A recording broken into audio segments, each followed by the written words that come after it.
Hi everyone, it's Jung here for Hip Kit Club, and today I'm sharing a process video of this layout that I made using the February 2019 Hip Kits. It's also Sketch Friday, so I will be working on this sketch here. And I was also challenged to reverse the sketch, so instead of having the title on the bottom and the photos at top, I'm going to have the title on top and the photos on the bottom. This cut file is going to be one of the March Hip Kit Club free cut files. If it's not available on the website yet, it will be soon, so keep a lookout for that.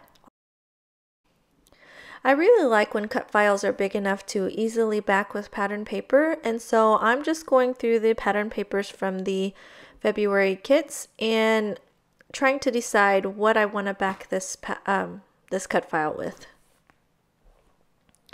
I kind of have a really girly, florally pink color scheme in mind, so I am trying to keep to that color scheme.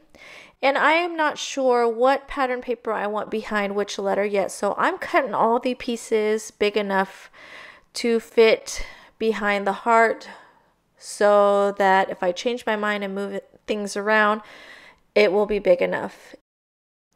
As you can see, I'm pretty indecisive, so I like to cut the pattern paper into squares easily manageable to move around and decide where I want things to go.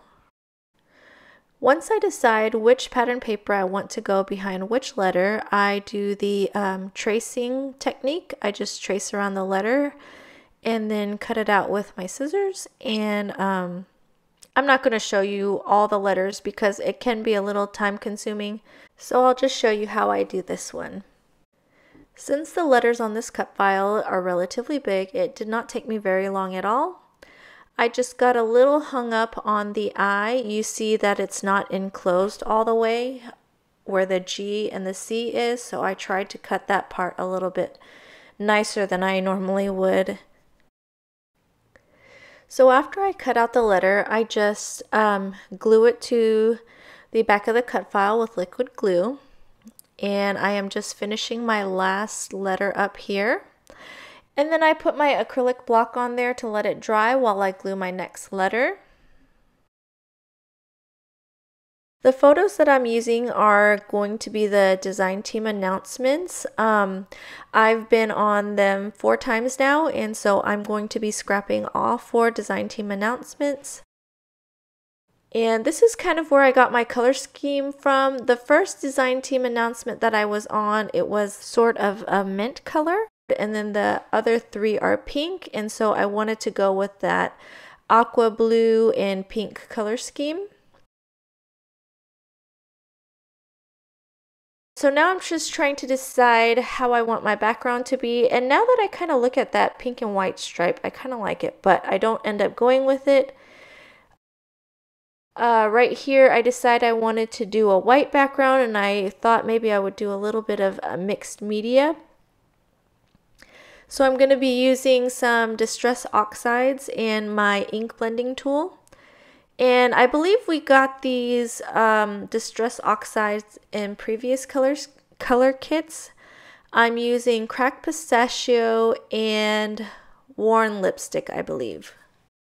I'll be putting the Cracked Pistachio behind the heart, and I'll be using the Worn Lipstick everywhere else. And I'm going to be pulling my cut file back and forth on top to see the progress that I'm making. And I really like how that green makes the heart of the cut file pop out.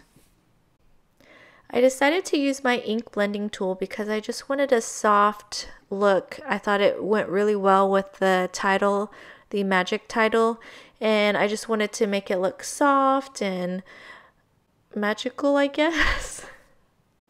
A tip when you're using ink blending tools, you'll get a more seamless ink blend if you use sponges that are already seasoned. And I mean seasoned as in you've used them before and they're saturated with ink. You can see that my pink sponge was a new sponge, and so you can see the outline of the sponge. And normally that would bother me, but I knew most of it was going to be covered up by the cut file, so I didn't worry about it too much. Okay, so one great thing about distress oxides and distress inks is they are activated by water. And if you spray them with water and kind of blot it up with a paper towel, you'll get like a bleached effect. And I thought that was really pretty, and I thought, again, it went with my magic cut file title. To enhance the magical ethereal look of my background, I decided to add some paint splatters, and I'm going to be using 2 of the acrylic paints that we got with the February color kits. I'll be using the pink and the green Prima Opal Magic paints, and the colors just worked perfectly with the Distress Oxide colors that I picked out, as well as the colors in my photo, so I really love how this one turned out. I really love the way mixed media looks on backgrounds. We have some very talented members on the design team who do mixed media so well, and I would definitely be doing more mixed media on my backgrounds if the warping didn't bother me so much. That's probably the perfectionist in me. What about you guys? Does the warping bother you at all? To avoid some of the warping, I let my project dry under a heavy 12 by 12 album. As you can see, it's still a little warped after it dried, and I'm using my paints to try and keep my project flat while I work on it.